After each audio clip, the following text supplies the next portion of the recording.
My name is Samriddhi. நான் first ஸ்டாண்டர்ட்ல படிக்கிறேன். இன்னைக்கு நம்ம என்ன பார்க்க போறோம்னா பப்பட் ஷோ பார்க்க போறோம். வாங்க வீடியோக்குள்ள போலாம். ஒரு நாள் சிங்கம் மரத்துக்கு அடியில் ஆழமான தூக்கத்துலேருந்து தூங்கியிருக்கான். அப்போ அந்த வழியே வந்த எலி, சிங்கம் ராஜாலாம் படுத்து தூங்கிட்டு இருக்காங்கல்ல, அவங்க அமைதியாக தானே இருக்காங்க, நம்ம ஜாலியாக ஜம்ப் பண்ணி குதிக்கலாமே அப்படின்னு சொல்லி ஜாலி அப்படின்னு ஜம்ப் பண்ணியே குதிச்சிருந்துச்சான்.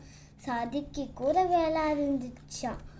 நீ என்ன தெரியும்டா, என் மேல குதிச்சிருப்ப, நான் உன்ன சும்மாவே விட மாட்டேன், இப்ப நான் உன்ன சாப்பிட போறேன் அப்படின்னு கிட்ட வரும்போது அந்த எலி ஓடிடுச்சான். சிங்கராஜா, இந்த ஒரு தடவை நான் மன்னிச்சு விட்டுருங்க, இனிமே நான் எப்பவுமே இப்படி பண்ண மாட்டேன், நான் எப்படியாவது உதவி செய்யறேன் நீங்க விட்டா. சிங்கம் பாவமா கேட்டனால விட்டுடுச்சான். காட்டுக்குள்ள சிங்கம் ஜாலியா நடந்து சுத்தி பார்த்துச்சா. அப்போ வேட்டைக்காரங்க புடிச்சுட்டாங்கல்ல. சிங்கம் ராதான்னு கத்திச்சான், யாரும் ஹெல்ப் பண்ண வரலையா.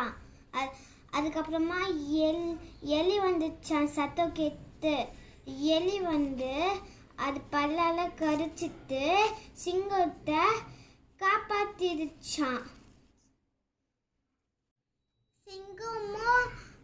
சிங்கமும் எலியும் ஃப்ரெண்ட்ஸ் ஆயிட்டாங்களா. அவங்க எப்பவும் போகும்போது 2 பேருமே ஒன்னா போய் ஒன்னா விளையாடிட்டு வருவாங்களாம். இந்த வீடியோ உங்களுக்கு பிடிச்சிருந்துச்சுன்னா லைக் பண்ணுங்க, ஷேர் பண்ணுங்க, சப்ஸ்கிரைப் பண்ணுங்க. தேங்க்யூ.